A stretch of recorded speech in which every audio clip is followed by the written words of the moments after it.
Hello all, welcome to RM news. ఈ రోజు మనం ప్రభాత వెలుగుకు సంబంధించిన కొన్ని వార్తలన్నీ చూద్దాం. ఇక ఆన్లైన్ బెట్టింగ్ లో పోతున్న ప్రాణాలు, అప్పుల ఊబిలో చిక్కుకొని కుటుంబాల ఆగం, రోజుకు 4 కొత్త యాప్స్ ఇక నిషేధమన్న అమలు అవుతి మాటే.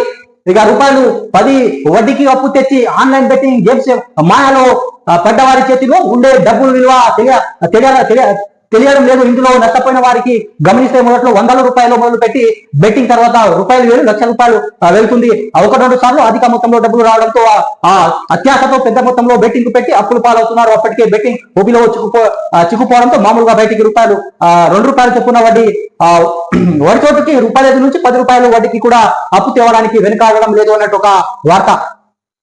ఇక యువకులతో పాటు ఉద్యోగులు, పోలీసుల్లోనూ వ్యాసానం, ఇక ఆస్తులు తాకట్టు పెట్టి అప్పులు, అధిక వడ్డీకి యాప్లో లోన్లు, బెట్టింగ్ గేమ్స్ లో ఉన్నదంతా పోగొట్టుకొని పిగుత్తులో కష్టాల్లోకి వేధింపులు భరించలేక పెరుగుతున్న ఆత్మహత్యలు, పిల్లలు చేసే అప్పులను తల్లిదండ్రులు సూసైడ్ అన్నట్టు ఒక వార్త అనేది చూస్తున్నాం.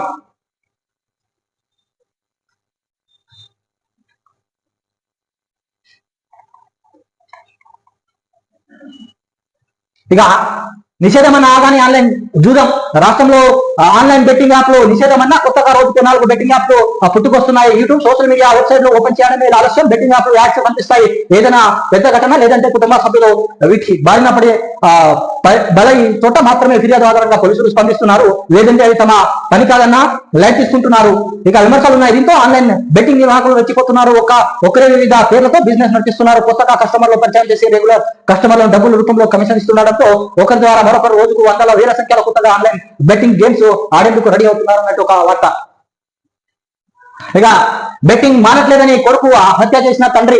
ఆన్లైన్ లో బెట్టింగ్ జల్సకు అలవాటు పడి కోట్ల రూపాయలు పోగొట్టుకునే కాకుండా ఆస్తులు అమ్ముతూ మాట వినడం లేదని రైల్వే ఉద్యోగి సత్యనారాయణ తన కొడుకు ముఖేష్ కుమార్ ను చంపేశాడు. మెదక్ జిల్లా చిన్న శంకరంపేట మండలం భగిర్తిపల్లిలో మే 13న ఈ ఘటన జరిగింది. క్రికెట్ బెట్టింగ్ లో ముఖేష్ పెద్ద మొత్తంలో డబ్బులు పెట్టి నష్టపోయాడు.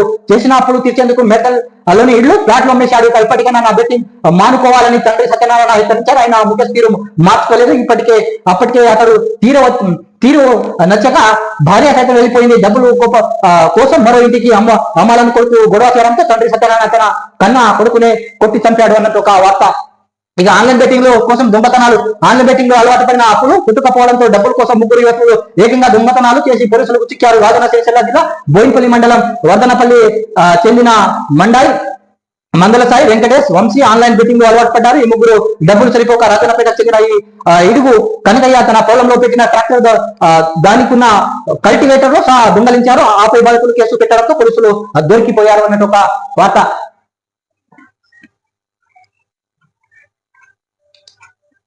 ఇక ఆన్లైన్ బెట్టింగ్ యాప్ కుటుంబాలకు బలి తీసుకుంటున్నాయి. నిషేధం ఉన్న ఫోన్ లో రోజుకు 4 కొత్త బెట్టింగ్ యాప్స్ పుట్టుకు రావడంతో యువకతో పాటు ఉద్యోగులు, పోలీసులు వారి బారిన పడుతున్నారు. ఇదే పనిగా బెట్టింగ్ చేస్తూ ఆన్లైన్ గేమ్లు ఆడుతూ ఉన్న అదంతా పోగొట్టుకుని అప్పులు ఊబిలో కొరుకుపోతున్నారు. ఆస్తులు తాకట్టు పెట్టి లోన్ యాప్ లో అధిక వడ్డీకి అప్పులు తీసుకుంటున్నారు. అప్పుల లోన్లు ఇచ్చిన వేధింపులు భరించలేక ఆత్మహత్యలు చేసుకుంటున్నారు. కొడుకులు చేసిన అప్పులు తల్లిదండ్రులు ప్రాణాలు బలి తీసుకుంటున్నాయి. సంఘటన సర్వ సాధారణంగా మారిపోయాయి. ఇక ఇంట్లో ఒక్కరి వ్యాసనం మొత్తం కుటుంబం పాలిట శాపంగా మారుతుంది. మొబైల్ ఫోన్ లో ఓపెన్ చేస్తే చాలు 1 XBET, మెగా అవరి, బెస్ట్ బెట్, పరిపేష, పరిమ్యూస్, 10 10CRCI, ఇక ఎన్నో వందలది ఆసియాలోని యాప్స్ కనిపిస్తున్నాయి. యూట్యూబ్, సోషల్ మీడియాలో వెబ్సైట్ లో 100 రూపాయలు పెడితే 1000 ఇస్తామంటూ బెట్టింగ్ యాప్స్ ను యాడ్స్ దర్శనమిస్తున్నాయి. ఇక చేపకు గాలం చేసినట్టు కొత్త కస్టమర్లకు మొదటి రూపాయలు 100కు, 200కు, 1000కి, 2000కు, 3000కు చెల్లించి ఊబిలోకి లాగుతున్నారు. ఇది మనీ కోసం ఆశతో కొందరు వ్యాసాలు బారిన పడి ఇంకొందరు పగలు రాత్రి తేడా లేకుండా 24 గంటలు ఆన్లైన్ బెట్టింగ్ యాప్స్ మునిగిపోతున్నారు. గతంలో ఈ వ్యాసం కొంతమంది యువతకే పరిమితమైంది. ఇప్పుడు ప్రభుత్వ ఉద్యోగులు, పోలీసులు, సాఫ్ట్వేర్ ఇంజనీర్లు, బ్యాంకర్లు అనే తేడా లేకుండా ప్రతి రంగానికి చేరింది. అయితే ఈ బెట్టింగ్ ప్రతి 100 మందిలో దాదాపు 95% మంది చేతులు కాల్చుకొని ఆర్థికంగా తిరిగిపోతున్నారు. డబ్బుల కోసం కొందరు అడ్డుదారి తొక్కుతున్నారు. అవమానంగా భరించలేదు. తమ ప్రాణాలతో పాటు కుటుంబ సభ్యుల ప్రాణాలు కూడా బలి తీసుకుంటున్నారు. ఇక అప్పులు తీర్చే దారి లేక కుటుంబం బలి. నిజామాబాద్ జిల్లా ఎడపల్లి మండలంలో పెద్దపల్లి ఆన్లైన్ బెట్టింగ్ ఊబిలో చిక్కుకొని రంగ వేణి హరీష్ 25 రూపాయలు 18 లక్షలు అప్పు చేశారు. అవి తీర్చే దారి లేక తల్లిదండ్రులు అప్పులు చేశాడు. ఇక రెక్కలాడితే గానీ దొక్క గానీ కుటుంబం కావడంతో వేరే దారి లేక ఆత్మహత్య చేసుకున్నారు. ఇక హరీష్ తో పాటు అతని తండ్రి సురేష్ తల్లి హేమలత చేసుకుని ఆత్మహత్య చేసుకున్నారు. ఇక బెట్టింగ్ యాప్ కు ఆన్లైన్ కలెక్టర్ గన్మ్యాన్ కుటుంబం ఇక సిద్దిపేట జిల్లాలో 7 డిసెంబర్ 15న ఏకంగా కలెక్టర్ వద్ద గన్మ్యాన్ గా పనిచేస్తున్న ఓ కానిస్టేబుల్ భార్య ఇద్దరు పిల్లలు తుపాకీతో కాల్చుకొని చంపి తాను సూసైడ్ చేసుకున్నాడు. చిన్న కోడూరు మండలం రామునిపట్ల చెందిన ఏఆర్ కానిస్టేబుల్ ఆకులం సరే సైలెంట్గా సిద్దిపేట కలెక్టర్ వద్ద గన్మ్యాన్ గా పనిచేస్తున్న సురేష్ కు భార్య చైతన్య కొడుకులు 6 సంవత్సరాలు కూతురు రిషికి 5 సంవత్సరాలు నరేష్ 2 ఏళ్లుగా ఆన్లైన్ లో బెట్టింగ్ అలవాటు పడ్డాడు. ఆట మైకంలో మొదట్లో వందల వేలలో అప్పులు తీసి దాదాపు 80 లక్షలు చేరింది. వ్యవసాయ భూమిని అమ్మిన సగం అప్పు కూడా తీరలేదు. దాంతో రివాల్వర్ భార్య ఇద్దరు పిల్లలు కాల్చి చంపాడు. ఆపై తాను కూడా కాల్చుకొని ఆత్మహత్య చేసుకున్నాడు అన్నట్టు ఒక వార్త. ఇక భార్య బిడ్డను విషమించి భర్త suicide. Hyderabad Rajendranagar police station లో పరిధిలో బండ్లగూడ జాలి municipal corporation Dadanagar case Yamuna apartment లో ఉండే ఆనంద్ ఏడాది క్రితం ఏప్రిల్ 8న భార్య బిడ్డను చంపి తాను సూసైడ్ చేసుకున్నారు. వ్యాపారం చేసి ఆనంద్ ఆన్లైన్ లో గేమ్స్ బెట్టింగ్ రూపాయలు 15 లక్షల వరకు అప్పు పాలయ్యాడు. ఆర్థికంగా నష్టపోయి బంగారం కారు సైతం అమ్ముడు అప్పులు చెల్లించలో వేధింపులు పెరగడంతో ఇంట్లో గొడవలు మొదలయ్యాయి. చివరికి ఆనంద్ తన భార్య ఇంతకు పాటు 4 ఏళ్ల కొడుకు శ్రేయాస్ ను చంపి తాను ఊరేసుకొని తను చాలించాడు అన్నట్టు ఒక హెడ్లైన్. ఇక ఫ్యామిలీతో 4 బలి. హైదరాబాద్ లో జరిమెట్ల పిఎస్ పరిధిలోని గాజు రామారం చెందిన సాఫ్ట్వేర్ ఇంజనీర్ వెంకటేష్ భార్య వర్షిని కొడుకు రిషికాంత్ విహాంత్ విషమించి ఆపేవారు ఊరేసుకున్నారు. ఆర్థిక సమస్యలతో తాము ఆత్మహత్య చేసుకుంటామని సెల్ఫీ వీడియోతో వెంకటేష్ చెప్పాడు. సూసైడ్ చేసుకుంటున్న విషయాన్ని మంచిర్యాల జిల్లాలో ఉండే తండ్రి కొమరయ్య పుంతే తెలిపాడు. గాజు రామారం బాలాజీ లేఅవుట్ సహస్ర అపార్ట్మెంట్ 10 ఏళ్లుగా ఉంటున్న వెంకటేష్ బెట్టింగ్ ఆన్లైన్ ట్రేడింగ్ చేస్తూ 20 లక్షల పైగా నష్టపోవడమే కాక యాప్ లోన్ల ద్వారా ఇన్స్టాల్మెంట్ లో తీసుకున్నట్టు తెలిసింది. ఆర్థిక ఇబ్బందులతో కావడంతో ఆత్మహత్య చేసుకోవాలని అనుకున్నాడు. ఇక భార్య పిల్లలు అనాథాలనే ఉద్దేశంతో పిల్లలను విషమించి అతడు భార్య చీరతో తాను ఉరేసుకొని ప్రాణాలు కోల్పోయారు. ఇక బెట్టింగ్ కోసం 10 లక్షల అప్పు ఉరేసుకున్న సిఏ నగదుని జిల్లా లింగాల మండలం చిన్నంపల్లి చెందిన శశాంక్ 35 హైదరాబాద్ లో భార్యతో కలిసి అద్దె ఇంట్లో ఉంటూ చాటుగా కూడా ఆ కోర్సు చదువుతున్నాడు. స్నేహితులతో కలిసి సరదాగా ఆన్లైన్ గేమ్ మొదలు పెట్టాడు. బెట్టింగ్ స్థాయికి చేరి లక్షల రూపాయలు పోగొట్టుకున్నాడు. వాటిని తిరిగి రాబట్టుకోవడానికి అప్పుల మీద అప్పులు చేయడంతో దాదాపు 50 లక్షలు చేరింది.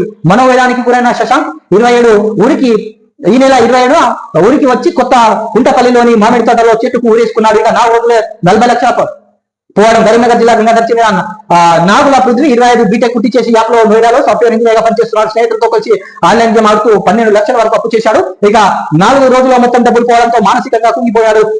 జాబ్ కి వెళ్లకుండా 15 రోజులు ఒంటరిగా ఉన్నారు. అప్పులు తిట్టలేక మే 4న ఆత్మహత్య చేసుకున్నాడు. ఇక రైలు కింద పడి రైల్వే ఉద్యోగి సూసైడ్. జనగామ జిల్లా రఘునాథపల్లి మండలానికి చెందిన దేవరారాజు రైల్వే ఉద్యోగి పనిచేస్తున్నారు. కొన్ని రోజులుగా ఆన్లైన్ బెట్టింగ్ కోసం అప్పులు చేశాడు. అందులో తేడా రావడంతో ఆర్థికంగా నష్టపోయాడు. అప్పులు తీరలేక తీవ్ర మనస్తాపం గురించి చెందాడు. జూలై 15న రంగనాథపల్లి రైల్వే స్టేషన్ రైలు కింద పడి ఆత్మహత్య చేసుకున్నాడు. ఇక బెట్టింగ్ కోసం 10 లక్షల అప్పు విషం తాగిన సూసైడ్. ఇక సిద్దిపేట జిల్లా భూమపల్లి అక్రంపేటలో మండలం రుద్రాంగానికి చెందిన ఉయిదిరి నవీ 27 ఫర్టిలైజర్ షాప్ నడిపిస్తున్నారు. ఈజీ మనీ కోసం ఆన్లైన్ బెట్టింగ్ బానిసలయ్యారు. ఈ తన స్థాయికి మించి 10 లక్షల అప్పు చేశాడు. వాటిని తీర్చే మార్గం లేకపోవడంతో విషం తాగి ఆత్మహత్య చేసుకున్నాడు. అంటే ఆన్లైన్ గేమ్ ఆడి ఎంతమంది ప్రాణాలు కోల్పోయారు అన్నట్టు ఒక వార్త. ఇక ఆన్లైన్ లో బెట్టింగ్ తో పోతున్న ప్రాణాలు అన్నట్టు ఇంతమంది ఆత్మహత్యలు చేసుకున్నారు. ఇక వాళ్ళ కుటుంబంతో సహా వాళ్ళు ఆత్మహత్య చేసుకున్నారు అన్నట్టు ఒక వార్త. ఇది ఆన్లైన్ గేమ్ కి సంబంధించిన కొన్ని వివరాలు అనేది మనం చూసాం. సో దయచేసి ఆన్లైన్ గేమ్ కి బానిస అవ్వకండి. మీ కుటుంబాన్ని, మీ ఆస్తిని, మీరు సంపాదించిన డబ్బుని కాపాడుకోండి. సో ఇలాంటి యాప్స్ ద్వారా కానీ మీరు యాప్స్ కి కానీ గేమ్స్ కానీ అడిక్ట్ కావద్దని మా సూచన అనేది ఇస్తున్నాం. ఇది కొన్ని వార్తలన్నీ మనం ఈరోజు చూసినాం. Please subscribe, like, comment and share my channel. Thanks for watching.